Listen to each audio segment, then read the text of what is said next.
IPL auction और team analysis की इस सीरीज में हमारी अगली टीम है राजस्थान रॉयल्स, जो कि आईपीएल 2023 में 5वें नंबर पे रही थी। इस बार जो दिसंबर में ऑक्शन हुआ उसमें राजस्थान रॉयल्स ने जो टीम सिलेक्ट की है उसमें टोटल 22 प्लेयर्स हैं, जिसमें से 8 ओवरसीज प्लेयर्स हैं।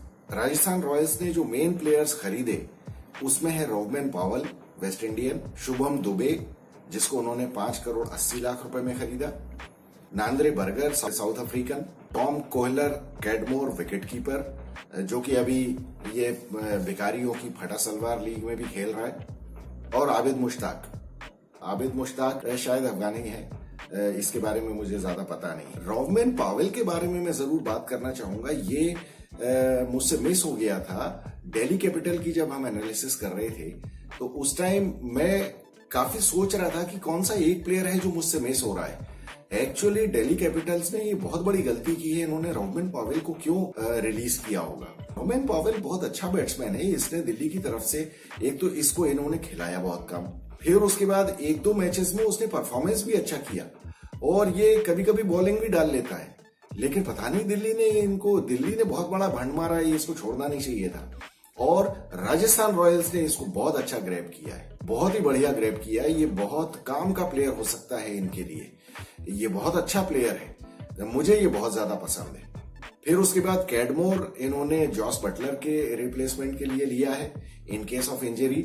नांद्रे बर्गर है वो ट्रेंट बोल्ट के रिप्लेसमेंट के लिए लिया है। ट्रेंट बोल्ट तो हालांकि अब मुझे लगता है कि ट्रेंट बोल्ट का पिछले कुछ 2-3 साल से कोई बहुत ज्यादा अच्छा परफॉर्मेंस नहीं रहा है, मुझे लगता है कि वो थोड़े ढलान की तरफ ही जा रहा है। रोवमन पॉवेल इन लोगों के लिए वाकई मैं फिर से एक बार कहूंगा कि मुझे लगता है कि इनके लिए गेम चेंजर हो सकता है। और मैं अगर राजस्थान रॉयल्स के मैनेजमेंट को सलाह दूं तो इनको रोवमन पॉवेल को हर मैच खिलाना चाहिए, क्योंकि ये देखिए ये इनकी टीम में ना कोई ऑलराउंडर नहीं है। ऑलराउंडर के नाम पे वो एक भटका हुआ आदमी घूमता रहता है इनकी टीम में, जो कि मुझे 100% ये शक है कि ये शायद राजस्थान रॉयल्स के मैनेजमेंट का कोई रिश्तेदार है और उसका नाम है रियान द विव रिचर्ड्स पराग। वो अपने आप को विवियन रिचर्ड से कम भी नहीं समझता है। पिछले बार भी आईपीएल में उसने पता नहीं क्या क्या स्टेटमेंट दे दिए थे कि मैं 1 ओवर में 4-4 छक्के मार दूंगा, ऐसा कर दूंगा, वैसा कर दूंगा, और नतीजा ढाक के 3 पात। कुछ भी इसने पूरे कब से ये खेल रहा है, एक तो इसकी उम्र काफी कम है और उसके बावजूद ये ऐसा लग रहा है कि पता नहीं कब से खेल रहा है, बाबा आदम के जमाने से आईपीएल खेल रहा है। ये किया कुछ भी नहीं है, पूरे जब तक ये आईपीएल खेल रहा है ये हर मैच खेलता है और मेरे ख्याल से 1 या 2 50 मार पाया है ये अभी तक, और कभी कभार इसको 1-8 विकेट मिल जाता है। एक तो इससे बॉलिंग करवाते ही नहीं है, और करवाते भी हैं तो इसकी ठुकाई पिटाई हो जाती है। शायद कभी 1-2 विकेट इसने लिए, मतलब इतनी खराब परफॉर्मेंस के बाद। लेकिन प्रॉब्लम क्या है कि ये सैयद मुश्ताक अली में अभी इसने बहुत सारे रन बनाए, कुछ तो 280 रन बनाए और 10-11 विकेट भी लिए इसने। तो सैयद मुश्ताक अली का तो ये कपिल देव नहीं, सॉरी, क्या कौन सा ऑलराउंडर जो ऑफ स्पिनर था, हाँ विवियन रिचर्ड्स, वो बैट्समैन भी था और ऑफ स्पिनर भी था, तो ये वही है। इसीलिए मैं इसको बोलता हूँ रियान द वेव रिचर्ड्स पराग, क्योंकि कहा नहीं सैयद मुश्ताक अली का स्टैंडर्ड क्या हो गया है। वहां रियान पराग जैसे लोग रन भी बना रहे हैं, विकेट भी ले रहे हैं और छाया हुआ है बिल्कुल। हर आदमी के रहा है रियान पराग ने आग लगा के रख दी मुश्ताक अली में आग लगा दी ना। अभी देखते हैं इसका आईपीएल में तो हमने कब से देखा हुआ है इसको। तो खैर अभी इनकी अगर पूरी टीम की बात करें तो इसमें देखिए इनकी टीम बड़ी अच्छी है। जॉस बटलर, यशस्वी जायसवाल, फिर उसके बाद Sanju Samson, Shimron Hetmyer, रोवमन Powell, Shubham Dubey, फिर उसके बाद रियान द रिचर्ड्स पराग, फिर उसके बाद इनके बॉलिंग में कौन है, आवेश द जोएल गार्नर खान, प्रसिद्ध कृष्णा, कुलदीप सेन, नवदीप सैनी, संदीप शर्मा, ट्रेंट बोल्ट और नांद्रे बर्गर। स्पिन में कौन है, अपना चिरकुट अश्विन, यजुवेंद्र चहल, एडम जंपा और आबिद मुश्ताक। ये इनकी टीम है। अब ये देखिए इस टीम में किसी भी मतलब जिसको बिल्कुल भी समझ नहीं है ना, वो भी बता सकता है कि इस टीम में सबसे बड़ी वीकनेस है कि कोई ऑलराउंडर ही नहीं है। रियान पराग बताइए आप रियान पराग को लेके आप आईपीएल खेलने जाओगे? लोगों ने इधर बहुत बढ़िया किया है, इन्होंने रोवमन पॉवेल को ले लिया। हालांकि रोवमन पॉवेल भी रेगुलर बॉलर नहीं है, किसी भी लीग में वो रेगुलर बॉलिंग नहीं करता है। बैट्समैन वो अच्छा है, वो बैट्समैन पहले है और बॉलर बाद में। जबकि इस तरह के टूर्नामेंट्स में या अगर किसी को आप ये कहते हैं कि वो ऑलराउंडर है तो उसको मोर देन डिसेंट बॉलिंग करना आना चाहिए, तभी वो ऑलराउंडर के लिए क्वालिफाई करता है। मतलब मोर देन डिसेंट से मेरा मतलब ये है कि यार कम से कम हर मैच में 3 ओवर तो डाले, 4 ओवर के मैच में। इसी तरह से वनडे मैच अगर हो रहे हैं तो कम से कम 5-6 ओवर पे तो भरोसा कर सको आप उसके ऊपर। तो रोवमन पॉवेल वैसा नहीं है। और फिर दूसरी बात यह है कि रोवमन पॉवेल है तो स्पिनर ही, तो आईपीएल में तो अच्छे अच्छे तुर्रम खां स्पिनर जो हैं उनकी पोल खुल जाती है, उनकी धज्जियां उड़ा दी जाती है। तो ये जो काम चलाऊ स्पिनर्स हैं या जो बिल्कुल पार्ट टाइम टाइप के स्पिनर्स हैं, इनका तो भगवान ही मालिक है। तो ऐसे में राजस्थान रॉयल्स को बहुत जबरदस्त प्रॉब्लम हो सकती है। दूसरी बात यह है बॉलिंग में भी आवेश खान और प्रसिद्ध कृष्णा तो बेचारा हमेशा अनफिट ही रहता है, उसका कोई भरोसा नहीं है कि वो कब अनफिट हो जाए और कितने मैच के लिए बाहर हो जाए। आवेश खान का ऐसा है कि वो भी वैसे अनफिट हो जाता है कभी कभी, लेकिन वो तो अनफिट क्या और फिट क्या, उनका कोई ठिकाना ही नहीं है। वो तो जब पिटने पे आते हैं तो 4 ओवर में 60 रन उनके लिख दो आप। ऐसे बॉलर्स लेके अब ट्रेंट बोल्ट के ऊपर आप कितना भरोसा करोगे, उसकी भी उम्र हो गई है। ऐसे में मुझे लगता है कि इनको नांद्रे बर्गर को खिलाना पड़ेगा। नांद्रे बर्गर ठीक है, उसने साउथ अफ्रीका में तो बहुत अच्छी बॉलिंग की थी, लेकिन अब यहाँ आईपीएल में आके क्या करेगा। फिर भी वो चूंकि यंग है और उसके पास स्पीड भी है और कॉन्फिडेंस तो उसको है, क्योंकि उसने अभी T20 में इंडिया के अगेंस्ट अच्छा किया था साउथ अफ्रीका में, तो उसको भी काफी कुछ एक्सपीरियंस तो हो गया होगा। और बाकी उसने ऐसे 20 लीग भी खेली है तो उसमें भी उसकी परफॉर्मेंस ठीक ठाक रही। मुझे लगता है कि ये इसको किसी न किसी तरीके से फिट करेंगे। अब इनकी बैटिंग लाइनअप तो बहुत ही पावरफुल लगती है। Jos Buttler, Sanju Samson, Rovman Powell, Shimron Hetmyer और अपना यशस्वी जायसवाल, ये तो बहुत ही एक्सप्लोसिव बैटिंग लाइनअप है। फिर उसके बाद बॉलिंग में देखिए, कहने को तो ये सारे नाम अच्छे हैं, ट्रेंट बोल्ट, आवेश खान, प्रसिद्ध कृष्णा, नांद्रे बर्गर और नवदीप सैनी, लेकिन इनके यहाँ फिटनेस की बड़ी प्रॉब्लम है। फिटनेस की मतलब प्रसिद्ध कृष्णा, नवदीप सैनी, ये तो बहुत ही ज्यादा डाउटफुल कैंडिडेट्स हैं कि ये पूरे 14 मैच 15 मैच खेल जाएंगे। फिर ट्रेंट बोल्ट थोड़ा ढलता हुआ सूरज है ये, तो अब इसको कुछ एक्स्ट्रा करना पड़ेगा अपनी तरफ से राजस्थान रॉयल्स को अगर आगे जाना है तो। स्पिन डिपार्टमेंट लेकिन इनका बहुत अच्छा है, अपना चिरकुट चंद्रन है, फिर उसके बाद युजवेंद्र चहल है और एडम जंपा है।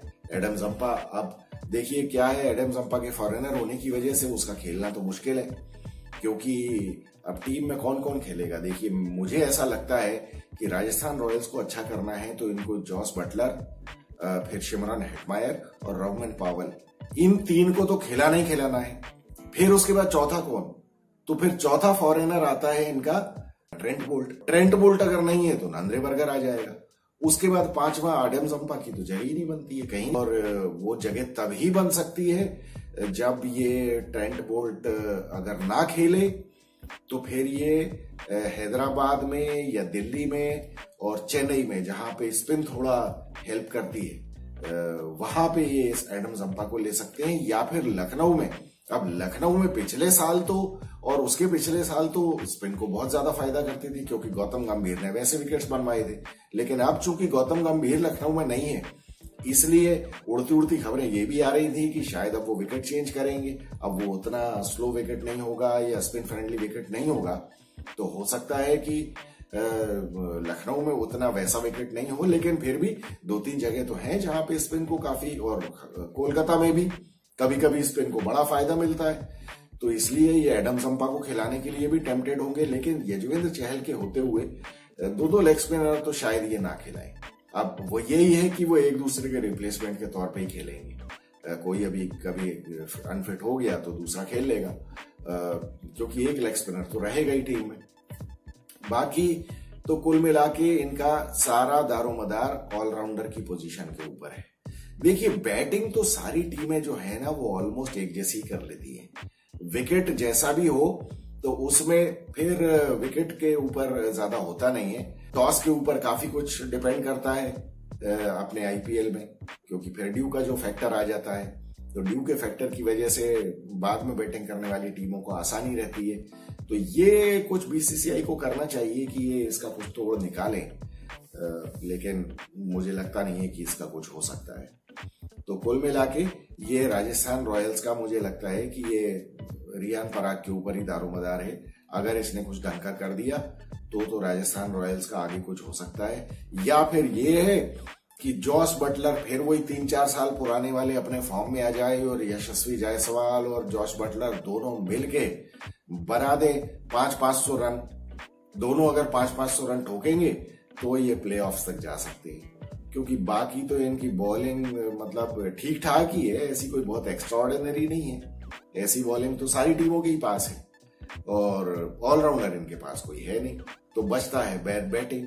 बैटिंग में ही अगर आप आउटस्मार्ट कर जाओ बाकी टीमों को तो आप कुछ कर सकते हो। इसलिए मुझे लगता है कि ये राजस्थान रॉयल्स इस बार तो शायद प्लेऑफ में ना जा पाए, क्योंकि इनकी बॉलिंग कोई बहुत एक्स्ट्राऑर्डिनरी नहीं है, ऑलराउंडर इनके पास है नहीं। बैटिंग में ये बहुत ज्यादा डिपेंडेंट है जॉस बटलर के ऊपर। जॉस बटलर अगर नहीं चला तो रॉबमन पॉवेल को बहुत ज्यादा आउट ऑफ अपनी स्किन खेलना पड़ेगा, या फिर शिमरॉन हेटमायर।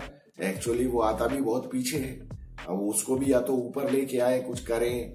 पहले इनकी टीम में देवदत्त पटिक्कल था, जिसको कि संजू सैमसन ने बहुत कोशिश की इसको अपनी जगह खिलाने की। उसके चक्कर में उसने अपना सत्यानाश भी किया, टीम का भी, खुद का भी। दूसरी बात यह है कि संजू सैमसन खुद अपनी इसकी परफॉर्मेंस भी ऐसी बड़ी हॉट एंड कोल्ड टाइप की रहती है। ये 1-2 पारियां बहुत बढ़िया खेलता है और उसके बाद पूरा आईपीएल इसका ऐसे ही निकल जाता है 25-30, 40, 25-30, 40, जिससे काम होता नहीं है। या तो फिर आपकी बॉलिंग ऐसी हो खतरनाक तरीके की जैसे कि मुंबई इंडियंस की है, तो इसमें कोई शक नहीं है कि मुंबई इंडियंस की बॉलिंग सबसे ज्यादा खतरनाक है।